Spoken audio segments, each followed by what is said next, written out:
The A, B, C's, and D's of Medicare updated. Hi, this is Kathy Bukowski. I'm the owner of CB Health Insurance, and this is the CB Health Insurance YouTube channel. Welcome. Today's video, we're going to answer that question. But first, if you're new to our channel, don't forget to subscribe, hit the little bell so you get future notifications when we release new videos, which is about twice a month. Tell your family and friends and give us a thumbs up. Now, on to today's video. One of the things I want to cover is I want to define what is the A, B, C, and D, right? We want to take a look at each of the different parts of Medicare and define what they are. But I also want to tell you the difference between C and D and why you can't have both. You either have one or the other. And last but not least, we're going to talk about some changes and specifically those coming up for C and D plans. Now, on to today's video. Let's define ABCD. A is inpatient hospitalization, right? It's overnight in a hospital stay. Now, this is not observation, right? Observation, you are not physically in well, you could be in a hospital bed. Suppose you could be in ER or in the hallway, but you're not admitted overnight. And Part A is only paying for inpatient overnight. If you're under observation, that does not fall under Part A. Okay, now why is this important? The second thing that's covered under Part A is the inpatient hospitalization and skilled nursing facility. Okay, skilled nursing facility is basically rehab, and it's typically you go there after a hospitalization. Now, the way Medicare will cover this is when you're hospitalized for 3 days, you have to be inpatient hospitalized. If you're not inpatient, if you're on observation, the path to rehab is not guaranteed. In fact, you will not go to rehab. So that's important to know. Now, there are a couple of exceptions. My mom fell. It was during the height of COVID. It was surging and she went to ER. She broke both wrists. I couldn't go into the ER. They wanted to send her to skilled nursing. She really needed rehab. And I picked her up and she needed 24-hour care. She was sleeping on my couch. We have stairs in our house. She couldn't get up. She could not even lift a glass. Everything had to be, she needed help with everything. So we were able to get a waiver and get her into skilled nursing facility so that they could watch her 24/7. But most of the time, skilled nursing, you have to, for Medicare to cover it, it has to follow a 3-day hospitalization. So Part A is inpatient hospital and inpatient skilled nursing facility. That's Part A. Part B is outpatient. So it's everything else except drug coverage, right? If you're in the hospital and you're receiving medications, that's going to be covered under Part A. Part B does not cover outpatient prescription drugs. Part B is everything else. So it's going to the doctor, it's having a test done. It could be an MRI, a CAT scan, it could be a blood test, or a urine test. That's all physical therapy, speech therapy. It could be outpatient surgery. That's all going to fall under Part B, okay? But they don't cover you filling prescription drug coverage. Now, A and B, Parts A and Part B, we get through the Social Security office. We've been paying Medicare taxes all of our working life, and that helps to cover that. This is really the what they call original Medicare. It's the OG of Medicare. It's when Medicare first became available in 1965, this is what you got, Parts A and B. And I did a video on the history of Medicare that you might want to check out that talks a little bit about that. But, you know, it's been around since 1965, original Medicare. Original Medicare, again, is, you know, we've been paying taxes all of our working lifetime. Part A, your hospitalization, is 100% subsidized by the taxes we pay. So currently there is zero premium. Now, it's been that way as long as it started in 1965. That doesn't mean that it's always going to be that way, but currently we pay nothing. Part B is a different story, right? The government subsidizes 75% of the costs. That means we pay 25%. Well, guess what? That cost keeps going up every year. And that Part B premium that we pay, the vast majority of people, it's for 2024, $174.70 is what we pay. Now, some people can pay more. If you make a lot more money, the government feels like you can afford to pay more. It's called IRMA. But for most people, it's that standard premium. What has happened is the cost of care is going up. You know, there was a time back in, I looked it up, In 2002, the Medicare Part B premium was $54, okay? In 2010, 8 years later, it went up to $111, and now we're at, in 2024, $174.70. So in less than 10 years, it doubled.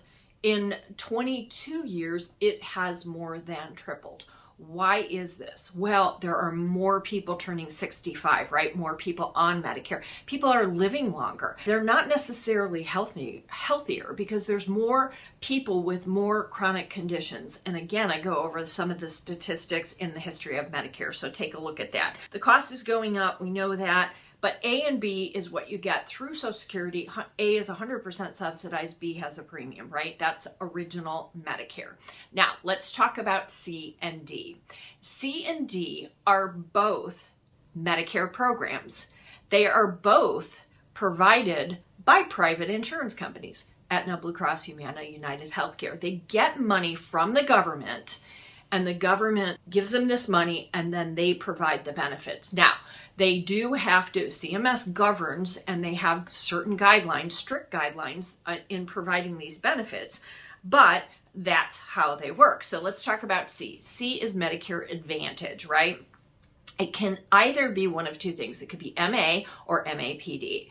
MA is Medicare Advantage. It does not have any prescription drug coverage.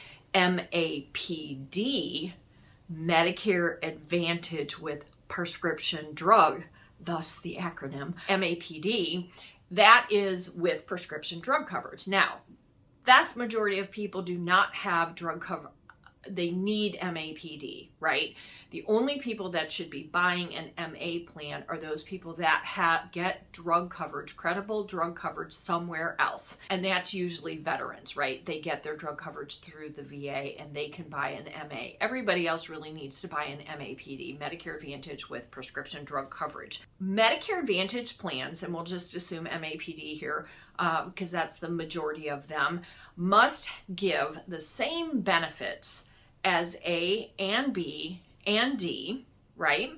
They utilize a network of providers. What are we talking about? HMO and PPO, right? This is the same as your private insurance or your employer plan. This is something all of us are familiar with. I mean, gone are the days where you have traditional and there's no network. You can go to any doctor. Most plans in existence today have some sort of PPO or HMO, and that's what Medicare Advantage is. The last thing is that they can provide extra benefits. What are the extra benefits? Dental, vision, hearing. So when we talk about Medicare, original Medicare does not provide vision, dental, and hearing. Medicare Advantage, Plan C, which, oh, by the way, is a Medicare program, does oftentimes provide dental, vision, and hearing. Now, the plans do vary and you have to take a look at them, but they can provide those perks. In addition to that, they can throw in health club reimbursements and fitness benefits and over-the-counter and a whole slew of other things. So they are very popular for most people. Now, that's Medicare C. Medicare D is a standalone drug coverage, okay? Again, you cannot have C and D. You can't buy an MA plan and then go enroll in drug coverage. Not allowed. You either get your drug coverage through C or you get it through D. D is a standalone drug card, and again, it's provided by private insurance companies. They get money from the government, Aetna, Blue Cross, Humana, United Healthcare. In common, both C and D drug coverage have the following things. They have to follow the guidelines of CMS, which means that they have to have these currently 3 levels. The first level is the initial coverage. It can include a deductible and co-payments. The second level is the coverage gap. It used to be called the donut hole, but they did away with that term. It's now called the coverage gap. And the last is the catastrophic. And you move from one level to the other. The government sets guidelines based on the retail cost of the drugs and your max out of pocket. Currently, the max out of pocket is $8,000, right? And so it's always been this way from the start of drug coverage in 2006 till currently 2024. However, let's talk about the changes for next year. Oh, and one other thing I need to mention. All drug coverage must cover, whether it's C or D, a drug in every category. So they have to have high blood pressure and depression and diabetes and cancer drugs and drugs for every condition out there. So there are strict rules with regards to CMS. They don't have to cover every drug available on the marketplace. Okay, so now let's talk about what are some of the changes specifically to the RX that are happening in the future, near future, and some of the trends that we see happening with drug coverage and the changes to Medicare. In 2025, we're currently in 2024, the maximum out-of-pocket for everything, deductibles and copays on drug coverage, is going to be $2,000. Currently, it's $8,000. So this is huge. The question is, and we don't know this right now, is are we going to still have the 3 levels? Are we going to have the initial coverage, the coverage gap, and the catastrophic? And are they just going to move the numbers down so that you still have a deductible and copays? We don't know. We'll probably do a future video on this and let you know what it looks like. The one thing we do know is a trend that's happening right now. And one of the trends is there was a study done in March of 2024 by the University of Southern California, and they were looking at trends for Part D coverage specifically. And they said there's an increasing amount of barriers to access the drugs. What are barriers? Well, barriers can come in a couple of shapes and sizes, but for one, step therapy. Step therapy says that if you have high blood pressure, and let's say from a very low cost to the most expensive drug card, high blood pressure drug, you have to start with the lower option. You can't start up here, okay? So step therapy says before you get that drug, you have to try some lower cost options. And that's been happening more and more lately. Another barrier to access the drugs would be quantity limits. We're going to limit, you no longer can get a 90-day supply. You can only get a 30-day supply, okay? A third item would be prior authorization. You have to get prior authorization from your doctor, and they has to be sent to the insurance company in order for us to approve this for you to take this drug. And last but not least, there's formulary exclusions. Now, the study that was done actually looked at in 2011 and then 2020 how many of the drugs, mostly brand name drugs, because the lower cost drugs don't have any barriers to access them, right? So in 2011, 20% of the brand name drugs had some sort of barrier to get them, right? You either had to do step therapy or prior authorization. By 2020, 50% of the brand name drugs now have some sort of barrier to get them. And I have a feeling this is not going to go away. So, that's something that we can probably see more and more, especially as these very expensive medications come on the marketplace that didn't exist the other day, that treat all these things that, we have alternatives to treat. So those are the ABCs of Medicare. What is A, B, C, and D? What is the difference between C and D? Why you can't have both? And what are some changes coming in the future on the prescription drug coverage? We hope you enjoyed this video. Thanks for watching. Until next time, this is Kathy Bukowski, the owner of CB Health Insurance.